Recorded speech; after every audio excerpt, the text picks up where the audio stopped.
Hello guys, so magbabasa tayo ng comment. Hello guys, ito na naman yung batang makulit, nagbabalik. So naboboring ako. Kasi guys, lobat yung cellphone ko and tingnan nyo naman, mainit. O diba?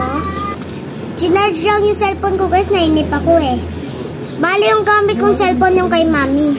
So naisip ko, magre-reading your comments lang tayo. Namili na ako ito. So ilalagay ko na guys to ng maayos para makapag-bookbang na tayo. Okay na to, so dito ko siya nilagay sa pinto.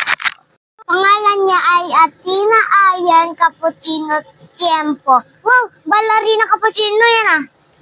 Basahin natin comment niya guys. Kain ka hard candy yung color yellow. Sana mapansin si Kirsten. So ayan na guys. Hello, shout out sa'yo Athena. So papalam muna tayo. Mami. Mami. Ayun ako hard candy. Yes, yes, yes. O, diba guys, narinig niyo naman pumayag si Mami? Tara na, kuha na tayo. Ito ba yung sinasabi mo, Athena, yung hard candy, ano? Hard candy. Joke lang, hard candy yan. Mukhang matigas na candy to sa Tagalog kasi hard. Hindi ko pa na-try ito guys, first time ko. Open ko na ba? Game. Woo! Kuya, lasa nito. Maasim, matamis. Alam mo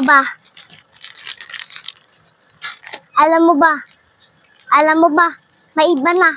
Wala tayong nga. Hindi maasim guys. Hindi. Namis na eh. Hard candy, grabing hard to. Ang tikas nga. Yasin pa. Ay, matamis pa.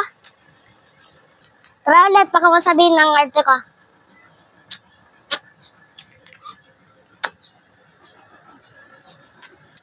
Alam mo ba? Mahal mo ba? Tara ulit natin atong brown kung matamis ba. Maasim din. Chip-chip natin.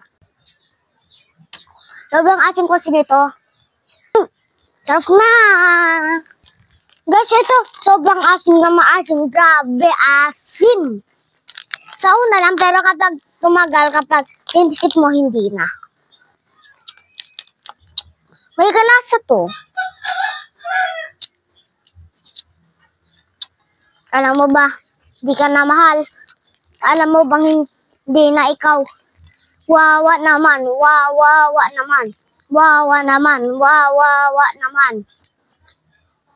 So, yun lang guys. Sana nagustuhan nyo. Bye! Ulitin natin kasi nahulog. Yun lang. Bye!